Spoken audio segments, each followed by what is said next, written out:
ਵਾਹਿਗੁਰੂ जी का खालसा वाहिगुरू जी की फतेह। मैं कमलदीप कौर राजोआणा अज तुहाडे सारे मीडिया के सामने इस करके आई हाँ कि कुछ राजनीतिक लोग जिन्हों का काम ही राजनीति करना है मेरे ते बहुत सारे सवाल खड़े कर रहे हैं कि असी कट्टड़ हाँ, असी एक फिरके दे लई ही लड़ाई लड़ रहे हैं। मैं ਤੁਹਾਨੂੰ ਸਾਰਿਆਂ ਨੂੰ ਆਪਣੇ ਭੈਣ ਭਰਾਵਾਂ ਨੂੰ ਇਹ ਸਵਾਲ ਪੁੱਛਦੀ ਹਾਂ ਕਿ ਜਿਵੇਂ ਅੱਜ ਆਪਣੇ ਫਾਂਸੀ ਦੇ ਤਖਤੇ ਤੇ ਖੜੇ ਹੋਏ ਵੀਰ, ਫਾਂਸੀ ਚੱਕੀ ਦੇ ਵਿੱਚ ਬੈਠੇ ਹੋਏ ਵੀਰ ਭਾਈ ਰਾਜੋਆਣਾ ਜੀ ਤੇ ਬਾਕੀ ਬੰਦੀ ਸਿੰਘਾਂ ਦੇ ਲਈ ਲੜਾਈ ਲੜ ਰਹੀ ਹਾਂ ਤਾਂ ਕਿ ਮੈਂ ਰਾਜਨੀਤਿਕ ਹਾਂ। ਜਿਵੇਂ ਆਪਣੇ ਸ਼ਹੀਦ ਹੋਏ ਆਪਣੇ ਭੈਣ ਆਪਣੇ ਸ਼ਹੀਦ ਹੋਏ ਵੀਰ ਦੇ ਲਈ ਲੜਾਈ ਲੜ ਰਹੀ ਹਾਂ ਤਾਂ ਕਿ ਮੈਂ ਰਾਜਨੀਤਿਕ ਹਾਂ। ਮੈਂ ਇੱਥੇ ਰਾਜਨੀਤੀ ਕਰਨ ਨਹੀਂ ਆਈ, ਨਾ ਹੀ ਮੈਂ ਰਾਜਨੀਤਿਕ ਹਾਂ ਤੇ ਨਾ ਹੀ ਮੈਨੂੰ ਰਾਜਨੀਤੀ ਆਉਂਦੀ ਹੈ। ਮੈਂ ਪਹਿਲਾਂ ਵੀ ਆਪਣੇ जेल च बैठे फांसी चक्की विच बैठे हुए वीर अपने फांसी के तख्ते ते खड़े वीर दे लई संघर्ष करदी हाँ ते अगे भी करदी रहांगी।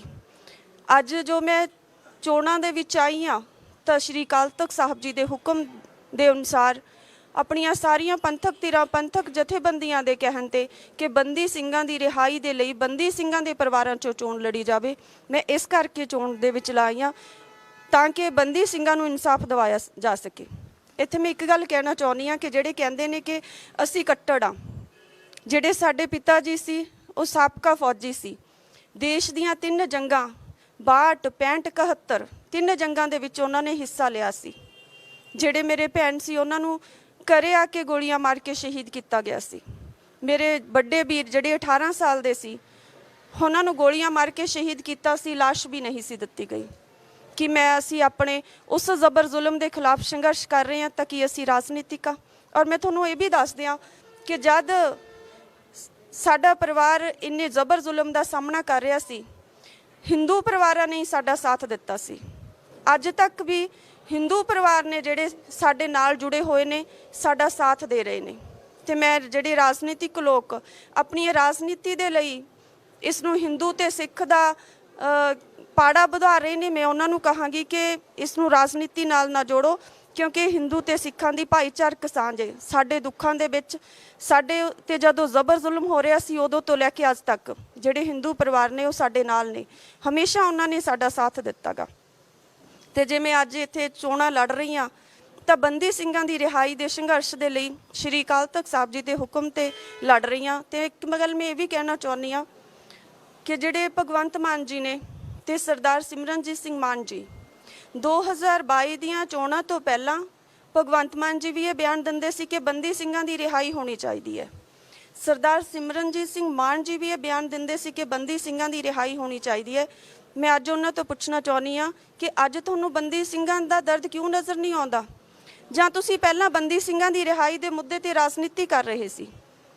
ਤੁਸੀਂ ਜਿਹੜੇ ਬਿਆਨ ਦਿੱਤੇ ਨੇ ਬੰਦੀ ਸਿੰਘਾਂ ਦੀ ਰਿਹਾਈ ਲਈ 2022 ਦੀਆਂ ਚੋਣਾਂ ਤੋਂ ਪਹਿਲਾਂ ਉਹ ਤਾਂ ਸਾਡੇ ਬਿਆਨ ਰਾਜਨੀਤੀ ਕਰ ਰਹੇ ਸੀ। ਅਸੀਂ ਪਰਿਵਾਰ ਤਾਂ ਬੰਦੀ ਸਿੰਘਾਂ ਦੀ ਰਿਹਾਈ ਦੇ ਲਈ ਪਹਿਲੇ ਦਿਨ ਤੋਂ ਸੰਘਰਸ਼ ਕਰਦੇ ਆਏ ਆ।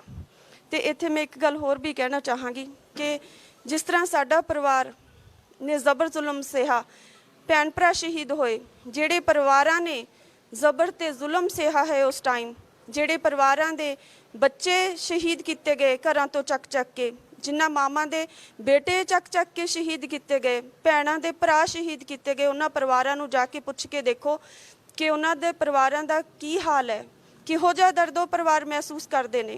जो दर्द असी महसूस करते हैं उही दर्द वो परिवारों ने महसूस किया है। इसलिए जिहड़ा ये दर्द है वो साडा सारियां दा साझा है। इस दर्द ते राजनीति ना करो। तो मैं तुहानूं ये भी कहना चाहांगी कि अज भी मेरे वीर जी फांसी के तख्ते ते खड़े ने।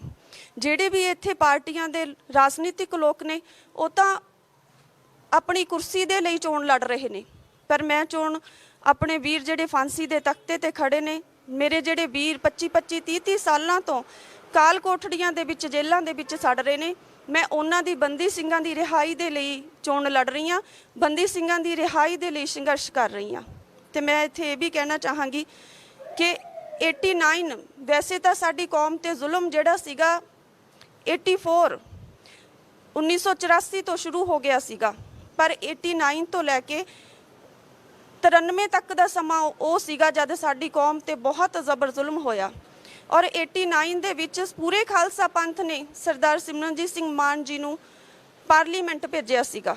ਜੇਕਰ ਮਾਨ ਸਾਹਿਬ ਤੁਸੀਂ ਉਦੋਂ ਪਾਰਲੀਮੈਂਟ ਦੇ ਵਿੱਚ ਜਾ ਕੇ ਸਾਡੇ 1984 ਜੂਨ 1984 ਤੇ ਨਵੰਬਰ 1984 ਦੇ ਜ਼ੁਲਮਾਂ ਦੀ ਗੱਲ ਕਰਦੇ, ਜੇਕਰ ਤੁਸੀਂ 89 ਤੋਂ ਜਿਹੜਾ 93 ਤੱਕ ਸਿੱਖ ਨੌਜਵਾਨਾਂ ਨੂੰ ਘਰਾਂ ਤੋਂ ਚੱਕ ਕੇ ਮਾਰਿਆ ਗਿਆ, ਪਰਿਵਾਰਾਂ ਨੂੰ ਘਰਾਂ ਤੋਂ ਚੱਕ ਕੇ ਮਾਰਿਆ ਗਿਆ, ਜੇ ਤੁਸੀਂ ਉਸ ਦਰਦ ਦੀ ਗੱਲ, ਉਸ ਜ਼ਬਰ ਜ਼ੁਲਮ ਦੇ ਖਿਲਾਫ ਪਾਰਲੀਮੈਂਟ ਦੇ ਵਿੱਚ ਆਵਾਜ਼ ਉਠਾਉਂਦੇ ਤਾਂ ਪੂਰੀ ਦੁਨੀਆ ਦੇ ਵਿੱਚ ਉਹ ਆਵਾਜ਼ ਜਾਂਦੀ ਤੇ ਕਿੰਨੇ ਸਿੱਖ ਨੌਜਵਾਨਾਂ ਦੀਆਂ ਜ਼ਿੰਦਗੀਆਂ ਸੀ ਜਿਹੜੀਆਂ ਉਸ ਜ਼ਬਰ ਜ਼ੁਲਮ ਤੋਂ ਬਚ ਜਾਂਦੀਆਂ। ਇਸ ਲਈ ਮੈਂ ਤੁਹਾਨੂੰ ਸਾਰਿਆਂ ਨੂੰ ਮੇਰੀ ਇਹੀ ਬੇਨਤੀ ਆ ਕਿ ਅਸੀਂ ਸਾਰੇ ਇਕੱਠੇ ਹੋ ਕੇ ਬੰਦੀ ਸਿੰਘਾਂ ਦੀ ਰਿਹਾਈ ਦੇ ਸੰਘਰਸ਼ ਵਿੱਚ ਸ਼ਾਮਲ ਹੋਈਏ। ਮੇਰੀ ਤਾਂ ਆਪਣੀਆਂ ਮਾਵਾਂ, ਆਪਣੀਆਂ ਭੈਣਾਂ ਜਿਹੜੀਆਂ ਸਾਡੀਆਂ ਘਰੇ ਬੈਠੀਆਂ ਨੇ, ਉਹਨਾਂ ਨੂੰ ਵੀ ਇਹੀ ਬੇਨਤੀ ਆ ਕਿ ਜਿਹੜਾ ਅਸੀਂ ਸਾਰੇ ਬੰਦੀ ਸਿੰਘਾਂ ਦੀ ਰਿਹਾਈ ਦੇ ਇਸ ਸੰਘਰਸ਼ ਦੇ ਵਿੱਚ ਸ਼ਾਮਲ ਹੋਵੋ ਤਾਂ ਕਿ 25 30 ਸਾਲਾਂ ਤੋਂ ਜਿਹੜੇ ਸਾਡੇ ਵੀਰ ਜੇਲ੍ਹਾਂ ਦੇ ਵਿੱਚ ਸੜ ਰਹੇ ਨੇ ਉਹਨਾਂ ਨੂੰ ਰਿਹਾ ਕਰਵਾਇਆ ਜਾ ਸਕੇ। ਇੱਥੇ ਮੈਂ ਇੱਕ ਗੱਲ ਹੋਰ ਵੀ ਕਹਿਣਾ ਚਾਹੁੰਦੀ ਹਾਂ ਸਰਦਾਰ ਸਿਮਰਨਜੀਤ ਸਿੰਘ ਮਾਨ ਜੀ ਨੂੰ ਕਿ ਮਾਨ ਸਾਹਿਬ ਜੀ, ਤੁਸੀਂ ਰਾਹੁਲ ਗਾਂਧੀ ਦੇ ਹੱਕ ਵਿੱਚ ਬਿਆਨ ਦਿੱਤਾ। ਜਿਹੜੀ ਰਾਹੁਲ ਗਾਂਧੀ ਦੇ ਕਰਪਸ਼ਨ ਦੇ ਕੇਸ ਦੇ ਵਿੱਚ ਪੁੱਛਗਿੱਛ ਹੋ ਰਹੀ ਸੀ, ਉਹਦੇ ਤੋਂ ਸਵਾਲ ਪੁੱਛੇ ਜਾ ਰਹੇ ਸੀਗੇ, ਤੁਸੀਂ ਉਹਦੇ ਮਨੁੱਖੀ ਅਧਿਕਾਰਾਂ ਦੀ ਗੱਲ ਕੀਤੀ, ਤੁਸੀਂ ਗੱਲ ਕੀਤੀ ਕਿ ਉਹਦੇ ਤੇ ਤਸ਼ੱਦਦ ਹੋ ਰਿਹਾ ਹੈ। ਮਾਨ ਸਾਹਿਬ, ਤੁਹਾਨੂੰ ਸਾਡੇ ਵੀਰਾਂ ਦਾ ਕੋਈ ਦਰਦ ਨਹੀਂ ਆਇਆ? ਸਾਡੇ ਬੰਦੀ ਸਿੰਘ ਵੀਰ ਜਿਹੜੇ 28 ਸਾਲਾਂ ਤੋਂ ਮੇਰੇ ਵੀਰ ਫੈਸਲੇ ਦੀ ਉਡੀਕ ਕਰ ਰਹੇ ਨੇ, ਫਾਂਸੀ ਦੇ ਤਖਤੇ ਤੇ ਖੜੇ ਨੇ, 30 ਸਾਲਾਂ ਤੋਂ ਜੇਲ੍ਹਾਂ ਦੇ ਵਿੱਚ ਨੇ, ਕਿ ਉਹਨਾਂ ਦੇ ਮਨੁੱਖੀ ਅਧਿਕਾਰ ਤੁਹਾਨੂੰ ਨਜ਼ਰ ਨਹੀਂ ਆਏ? ਕਿ ਤੁਹਾਨੂੰ ਨਜ਼ਰ ਨਹੀਂ ਆਇਆ ਕਿ ਕਿਸ ਤਰ੍ਹਾਂ ਬੰਦੀ ਸਿੰਘ ਜਿਹੜੇ ਸਾਡੇ ਵੀਰ ਨੇ ਜੇਲ੍ਹਾਂ ਦੇ ਵਿੱਚ ਦੁੱਖ ਹੰਢਾ ਰਹੇ ਨੇ, ਜਿਹੜੇ ਬੰਦੀ ਸਿੰਘਾਂ ਦੇ ਪਰਿਵਾਰ ਨੇ ਉਹ ਕਿੰਨੇ ਦੁੱਖ ਹੰਢਾ ਰਹੇ ਨੇ? ਕਿ ਮਾਨ ਸਾਹਿਬ ਜੀ, ਤੁਹਾਨੂੰ ਇਹ ਦਰਦ ਮਹਿਸੂਸ ਨਹੀਂ ਹੋਇਆ? ਤੁਸੀਂ ਸਿਰਫ ਰਾਜਨੀਤੀ ਕਰਦੇ ਹੋ। ਮਾਨ ਸਾਹਿਬ ਜੀ, ਜਦੋਂ ਸ਼੍ਰੀ ਅਕਾਲ ਤਖਤ ਸਾਹਿਬ ਜੀ ਦਾ ਹੁਕਮ ਹੈ, ਸਾਰੀਆਂ ਪੰਥਕ ਧਿਰਾਂ ਇਕੱਠੀਆਂ ਹੋ ਕੇ ਬੰਦੀ ਸਿੰਘਾਂ ਦੀ ਰਿਹਾਈ ਦੇ ਲਈ ਇਕਜੁੱਟ ਨੇ, ਤਾਂ ਫਿਰ ਮਾਨ ਸਾਹਿਬ ਜੀ ਤੁਸੀਂ ਕਿਉਂ ਬੰਦੀ ਸਿੰਘਾਂ ਦੇ ਦਰਦ ਦੇ ਵਿੱਚ, ਬੰਦੀ ਸਿੰਘਾਂ ਦੀ ਰਿਹਾਈ ਦੇ ਸੰਘਰਸ਼ ਵਿੱਚ ਸ਼ਾਮਲ ਨਹੀਂ ਹੁੰਦੇ? ਮੇਰੀ ਤਾਂ ਇਹੀ ਸਾਰਿਆਂ ਨੂੰ ਬੇਨਤੀ ਆ, ਸਾਰੀਆਂ ਪਾਰਟੀਆਂ ਨੂੰ, ਸਾਰੀਆਂ ਪਾਰਟੀਆਂ ਦੇ ਵਰਕਰਾਂ ਨੂੰ, ਸਾਰੇ ਧਰਮਾਂ ਵਰਗਾਂ ਦੇ ਲੋਕਾਂ ਨੂੰ, ਸਾਰੇ ਸੱਚ ਨੂੰ ਪਿਆਰ ਕਰਨ ਵਾਲੇ ਲੋਕਾਂ ਨੂੰ, ਕਿ ਅਸੀਂ ਜੋ ਲੜਾਈ ਲੜ ਰਹੇ ਹਾਂ ਉਹ ਕਿਸੇ ਧਰਮ, ਜਾਤ ਜਾਂ ਫਿਰਕੇ ਦੇ ਖਿਲਾਫ ਨਹੀਂ, ਬੇਇਨਸਾਫੀ ਦੇ ਖਿਲਾਫ ਹੈ। ਹਰ ਧਰਮ ਸਾਨੂੰ ਇਹੀ ਸਿਖਾਉਂਦਾ ਹੈ ਬੇਇਨਸਾਫੀ ਦੇ ਖਿਲਾਫ ਲੜਨਾ।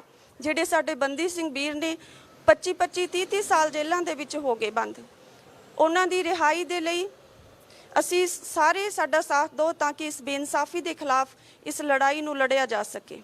ਤੇ ਮੈਂ ਇੱਥੇ ਇਹ ਵੀ ਕਹਿਣਾ ਚਾਹੁੰਦੀ ਹਾਂ ਕਿ ਮਾਨ ਸਾਹਿਬ ਜੀ, ਸਾਰੇ ਰਾਜਨੀਤਿਕ ਲੋਕ, ਜੇਕਰ ਅੱਜ ਕੇਂਦਰ ਸਰਕਾਰ ਨੋਟੀਫਿਕੇਸ਼ਨ ਜਾਰੀ ਕਰ ਦੇਵੇ, ਬੰਦੀ ਸਿੰਘਾਂ ਦੀ ਰਿਹਾਈ ਕਰ ਦੇਵੇ, ਤਾਂ ਅਸੀਂ ਉਸੇ ਵਕਤ ਚੋਣਾਂ ਚੋਂ ਪਿੱਛੇ ਹਟ ਜਾਵਾਂਗੇ।